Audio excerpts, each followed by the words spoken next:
Sit up straight, eyes on me. I'm Petty Officer Sperry. I will be your lead RDC.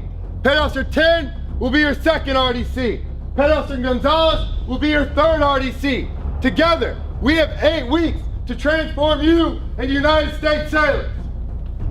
You are no longer a civilian. Whatever you were before is now over. You are about to begin a journey that's gonna make you a part of the greatest naval force the world has ever known.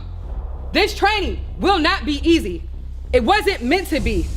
You will not be coddled nor disrespected, but you will be held to a high standard. Our job as your RDCs is to turn you into basically trained sailors. Your job as recruits is to do what you're told and give us 100% motivation. You'll all be treated the same, no matter your sex, cultural background, religion, or sexual orientation. There are no individuals in the military. We're many, but we operate as one unit. For this team to be successful, you have to work together. If you fail, the team fails. Get on your feet. Get up. Let's go. Let's go. My name is Petty Officer Sperry. I'm a recruit division commander at Recruit Training Command.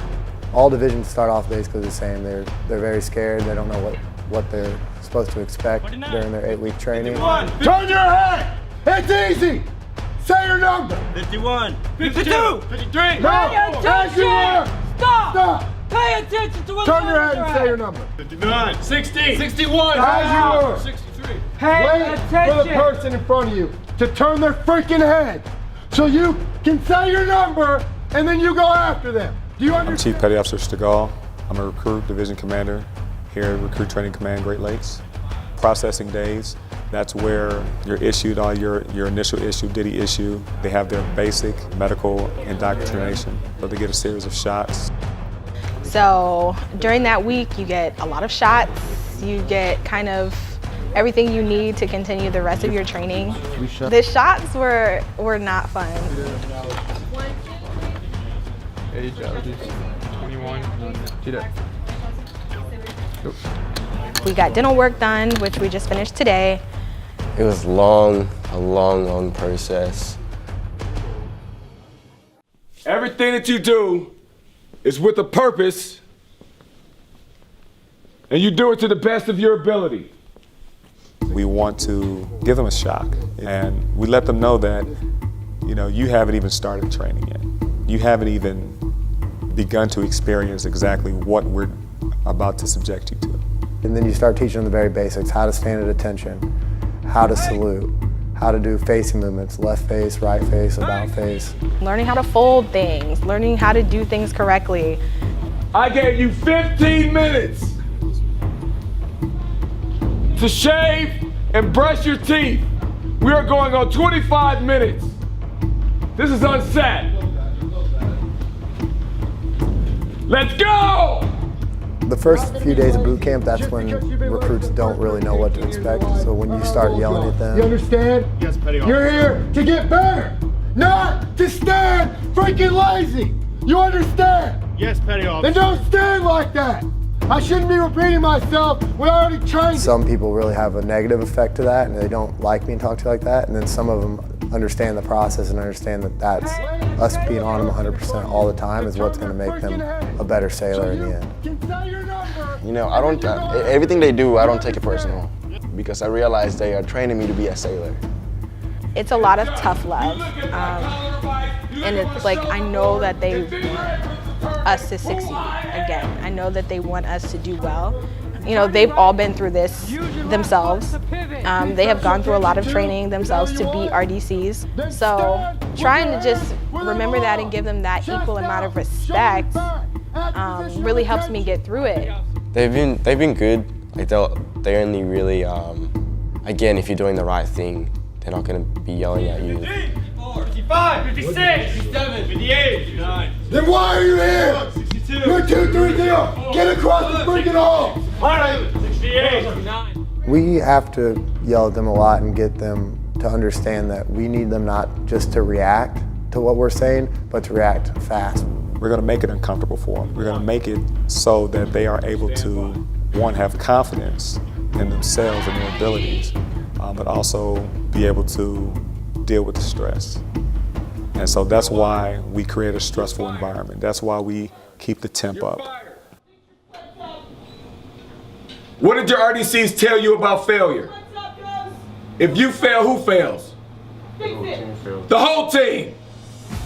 Your initial PFA is tomorrow. You need to understand that if you fail, you will get set back.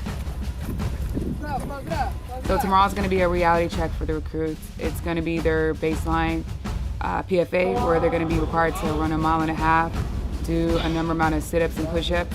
Some won't make it, so someone's going to go home. I wanted to pass out and just die. Like, give me a gallon of water, let me drink it. So we were all really stressed about who was going to pass and who wasn't going to pass. Let's go, Jones. Let's go. Get up there. Come on. Don't think about it. Let's go. Come on, 5 more. 5 more. Give me 5 more.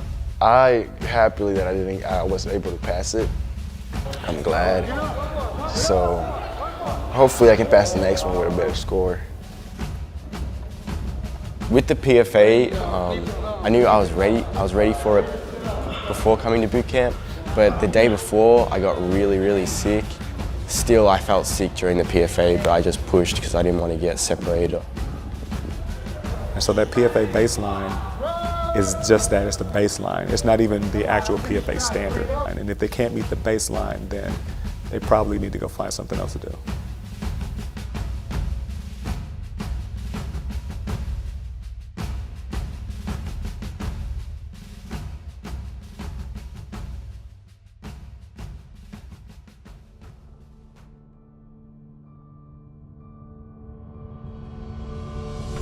I don't give a crap if you're tired, if you think the sea bag's too heavy.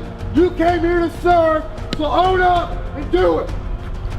Week 1 of actual boot camp, they can expect to be staying up late, long hours, working at a fast pace. They're going to be expected to pass their swim qualification. They're going to be expected to march as a unit.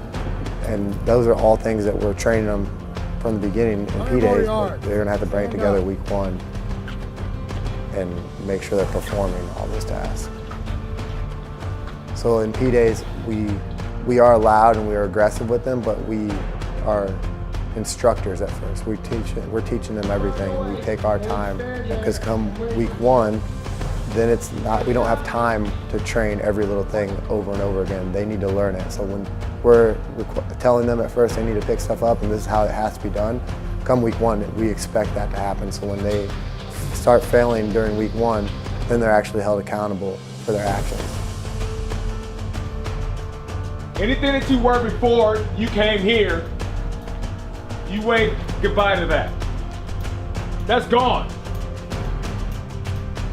Because as long as people in this world want to take your life because of where you live, because of where you breathe, you must be ready.